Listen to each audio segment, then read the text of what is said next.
Tree-lined lane. It's about time for the 12:45 edition of Down on the Farm. That's when Hop Sing and I serve you a chicken fried steak, some jalapeno gravy, Nanny's yeast rolls, and a cold cucumber salad. I'll pour the iced tea or coffee, whichever you prefer. We're just so happy that you've joined us this Thursday, the 19th day of August, 2021. Quick look at ag weather says a few storms possible. 93 in Abilene, 93 in San Angelo, 92 in Ozona, 92 in Sonora, 93 in Junction. As we look toward the weekend, a dry, hot, upcoming weekend. Temperatures slowly climbing back into the 90s by Sunday afternoon. South winds will be gusty at times. Looks like the coolest portion of the region is going to be Ozona at 91. Sonora at 93. Everybody else will be a 95 or a 96, neighbor. And as we move further south and east, we see partly cloudy and hot in that Austin-San Antonio weather region. 100 in Del Rio, 90 in Rock Springs, 90 in Fredericksburg, 95 in Georgetown, LaGrange, Cuero, and Giddings. Looks like 96 in San Antonio, 98 in Pearsall and Pleasanton. And as we look at Friday, sunny in the morning, a few clouds, scattered showers in the afternoon, lows 74 to 77. The highs on Friday look like 93 to 98. Neighbor, let's talk about PMI, pipe, steel, and fencing. San Antonio, high, Hondo, Kerrville, Robstown, Jourdanton, and Loretta. Contact the Hondo store at 830-426-2912. That's 830-426-2912. Remember, that's PMI, pipe, steel, and fencing, pipemovers.com. Neighbor, let's take a look at those commodities of ag interest. We'll begin with the grains. December corn, 5.56 3/4, down 8.5. November beans, 13.24 1/4, down 29. December Kansas City hard red winter wheat, 7.27 even money, down 9 3/4. October live cattle, it's down 85 at 128.20. October feeder cattle down 80 at 165.02. October lean hogs down 127 at 87.82. Your number 2 cotton contract down 228 at 92.57, while your October West Texas Intermediate crude is down 264 at 62.57. Neighbor, there's your commodities of ag interest. Now it's time for today's edition of Texas News and Views. We'll see who has the mic and what the topic is after this word from your local Farm Bureau insurance agent. When we moved to Texas, we were like fish out of water. We didn't know anyone in our neighborhood until our Texas Farm Bureau insurance agent came to the house. She was so helpful and reassuring, a friendly face with that Texan hospitality I'd heard about. When we purchased a Texas Farm Bureau insurance policy, we knew we were making the right choice. We knew our family would be protected. Visit Texas Farm Bureau Insurance today at tfbinsurance.com to find an insurance agent who's a true neighbor. Coverage and discounts are subject to qualifications and policy terms and may vary by situation. A big improvement in Texas cotton production. I'm Kerry Martin with Texas News and Views on the Texas Farm Bureau Radio Network. Texas cotton producers are expecting to have a much better year this year than they had last year, with last year's drought and hurricanes cutting cotton production drastically. Gerald Key runs the largest cotton gin in the country up in the Texas Panhandle. It's Adobe Walls Gin in Spearman. He says acreage in his area is down this year, but production will be way up. We started out probably about 20-25% down from last year in plantings, and then when the cool wet came in, most of these guys, after 2 poor quality crops in a row, a lot of them weren't going to give it a second chance. So we lost some acres to milo in the replant phase. There wasn't a whole lot of replanting going on in cotton. There was some, but I would say predominantly most of it went to milo on the replant. But I still think we're looking at a considerably better year than last year, bell-wise, the way it looks today. We're in the neighborhood of twice as good. Last week, USDA estimated Texas cotton acreage at 5.5 million acres. That's up 72%. With production forecast at 7.1 million bales, up 55% from 2020. Class is in session this week at the new Texas Tech Vet School in Amarillo. Jessica Domel has the story. The Texas Tech University system is celebrating another milestone this month. Just 1 week after they moved on to the campus in Amarillo, the inaugural class of the Texas Tech University School of Veterinary Medicine started attending classes this week. Guy Lonergan, dean of the vet school, says this week is the culmination of years of hard work, determination, and support from people across Texas. So there was discussion in the 60s, the need for increased veterinary education and veterinary service in the region, particularly as livestock intensification happened in the region. And it was officially approved in November 1971. For a variety of reasons, it didn't come to fruition at that time, but it has now. The vet school's first class is comprised of 64 students, the majority of whom are from rural communities. For the Texas Farm Bureau Radio Network, I'm Jessica Domel. 2 U.S. senators are calling on Treasury Secretary Janet Yellen to investigate JBS. Senator Bob Menendez of New Jersey and Senator Marco Rubio of Florida are asking Yellen to look into whether the Brazilian-owned JBS used proceeds from a bribery scheme to expand its U.S. operations. Last October, JBS's parent company agreed to pay a $256 million fine to the Justice Department, admitting that it had paid roughly $150 million to bribe more than 1,800 Brazilian government officials.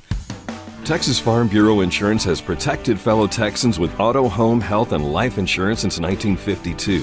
With more than 260,000 square miles of land and 27 million people, that's a lot to cover.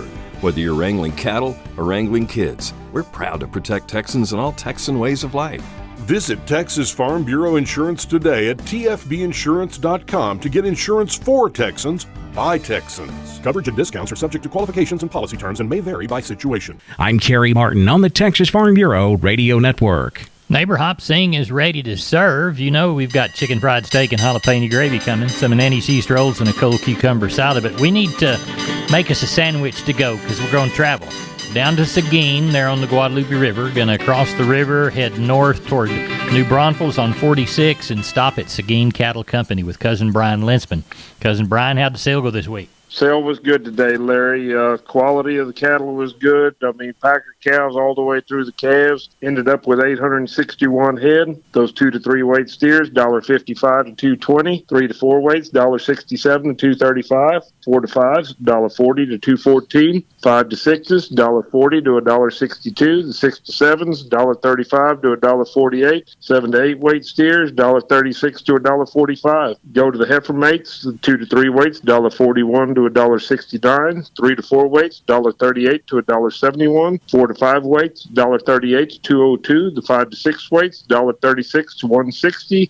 And the 6 to 700 pound heifers, $1.26 to $1.44. You get to the cow end, those good Packer cows, they brought up to 80 cents, and top end of the bulls brought 99. The pairs that I was talking about yesterday, they brought from 11.75 to 14.25. So all was good in the cattle department today. How about sheep and goats? Sheep and goat market still good. Those good nannies brought up $260. Those good kids were bringing $4 plus. And, you know, you get to those Dorpers. The good Dorper ewes brought up to $210, and the lambs brought to $320. So, like I said, it's just the market's good all the way around. More of the same next week? Now that it's kind of drying out and everybody's getting out of the hayfield and back to work, I kind of anticipate this for the rest of the year. Tell everybody how to contact you.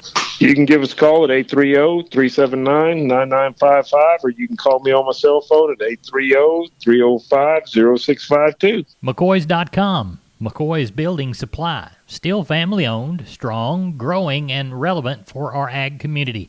With their own cattle ranches in West Texas, they understand the rural ag economy. Farm and ranch equipment from working chutes and sorting pens to cattle panels and gates, T-post fencing and barbed wire. Shop online and find the store near you at McCoys.com. Neighbor, my Cowboys have finished with their lunch, so I tell you what, let's send them down to Caldwell to help Carl Herman distribute cattle from the sale on Wednesday. Carl, keep them today. Go send them out to grab some more cattle for next week. Tell us about this week first, though. You know, we really had a good sale yesterday, had lots of good calves. We had 1,100 head for 144 consigners on a steady calf and cow market and 42 buyers. On the cows and bulls, we had about 120 cows and bulls, slaughter cows 35 to 80, slaughter bulls 76 to 99, stocker cows 650 to 12 and a quarter, and the pairs 850 to 1,000. We didn't have very many good pairs yesterday. On the calves, now we really had some good calves. 2 to 3 weight steers, 165 to 205. 3 to 4 weights, 178 to 210. 4 to 5 weights, 156 to 205. 5 to 6 weights, 145 to 182. 6 to 7 weights, steers 137 to 152, and the 7 to 8 weights brought 130 to 142. On the heifer side, 2 to 3 weights, 140 to 157. 3 to 4 weights, 151 to 195. 4 to 5 weights, 150 to 210. 5 to 6 weight heifers, 140 to 170. 6 to 7 weights, 135 to 155. And the 7 to 8 weight heifer is 115 to 137. So overall, it was a good day. Calf market's hanging in there really good. So is the cow market. These calves are getting big. There's lots of, I would think, probably 75 of our calf run probably weighed 575 and above. So anyway, it's pretty good. I guess it'll be more of the same next week. More of the same. I already got people calling about trying to gather some cattle and getting them to town. So we're looking forward to next week. Also, we've got 85 4 to 5 year old cows will be palpated. It's coming, and some of them are going to have calves. We'll sell the calves by themselves.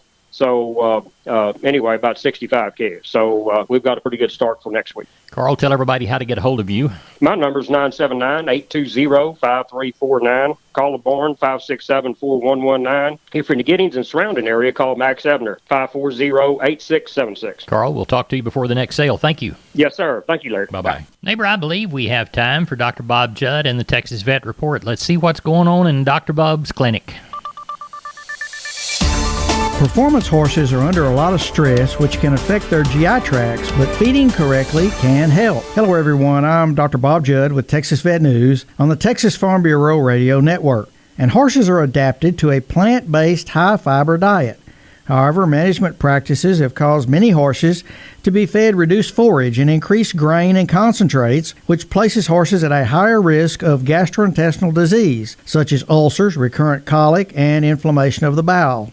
These clinical signs can lead to weight loss, irritability, poor performance, poor appetite, and chronic diarrhea, and increased confinement in stalls, which is common for performance horses, can also increase the risk of colic. Feeding large, high-starch grain meals that exceed 1 pound per feeding has been shown to increase the risk of non-glandular ulcers. Feeding 1 pound is not much, and most horses are commonly fed more than that. I usually recommend not feeding over 4 to 5 pounds of grain per feeding, and although feeding only 1 pound per meal is great, it is not practical unless you have an automatic feeder in your stalls, especially if a horse needs 10 pounds of grain per day. To maintain gastrointestinal health, it is recommended to still feed at least 1.5% body weight in forage, and forage should make up at least 50% of the ration. Feeding horses long-stem forage increases the saliva output, and saliva contains bicarbonate, which buffers the stomach acid in the stomach naturally. This is why it is so important for horses to graze, as they usually graze for 14 hours per day. And this entire time, the stomach acid is being buffered by saliva. Contrast this to horses in a stall that are fed only twice a day, and the horse produces stomach acid 24 hours a day. Allowing your performance horse to graze and feeding less grain will decrease the number of gastrointestinal problems. I'm veterinarian Dr. Bob Judd. This is the Texas Farm Bureau Radio Network. Neighbor, before we head back to the field, let's grab ourselves a couple of bottles of water. That way we won't get dehydrated before we come back and eat colache at 3:45. Checking those grains through Corpus, according to John Tuggle. Milo, 1161. Corn, 626 3/4. Wheat through Houston, 823 3/4. And beans through Houston, 1323 1/2. Neighbor, the Corpus Christi Public Elevator and ADM are back open for Milo trucks, but they're limiting the damage to 5%. Checking Texas cotton, no bales sold yesterday. 90.77 on the low side of quality, 93.52 on the high side. Neighbor, that's it for the Best Darn Farm Show in 100,000 square miles of the great state of Texas. No brag, just fact. I'm Larry Marble, and you're my neighbor. Neighbor, come on back at 3:45 for Hop Sings Kolache. Until then, good day to you. Y'all be careful.